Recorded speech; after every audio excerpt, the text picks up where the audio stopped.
মমতার বাড়িতেই বিরাট বিদ্রোহ, কিছুতেই সেই বিদ্রোহ তিনি থামাতে পারছেন না। তার বাড়িতে বিদ্রোহ বলতে আমরা তার পারিবারিক সূত্র মারফত যেটা জানতে পারছি, তার পরিবারের লোক এখন দাবি করছেন যে তাদেরকে এবারে প্রার্থী পদ দিতে হবে। তার বাড়ি থেকে অন্তত 3 জনকে তারা দাবিদার, তারা 3 জন এবার বিধানসভার টিকিট পাবেন এবং তাদের কলকাতার আশেপাশে সংলগ্ন এলাকাগুলো থেকে যেখান থেকে জিততে পারবে, এরকম জেতা সিট তাদেরকে, কনফার্ম সিট তাদেরকে দিতে হবে।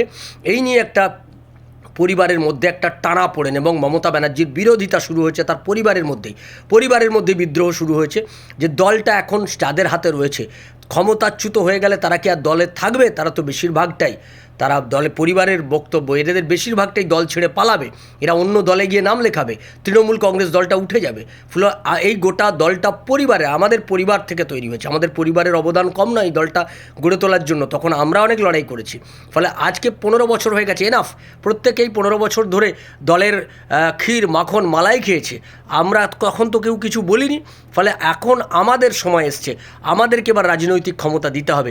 পরিবারে শুধু একা অভিষেক নয়, পরিবারে আরও অনেকে রয়েছে, আমরা যারা রয়েছি, বিশেষ করে বাবুন ব্যানার্জি, কার্তিক ব্যানার্জি, তাদের একটা বিরাট অবদান রয়েছে। তৃণমূল কংগ্রেস যখন, মমতা ব্যানার্জি যখন রাজনীতি করছেন, বিরোধী নেত্রী হিসেবে লড়াই করছেন, তখন এই 2 ভাইয়ের অবদান কিন্তু বিরাট। এই 2 ভাই কিন্তু অনেক লড়াই করেছে, মমতা ব্যানার্জির পাশে থেকেছেন।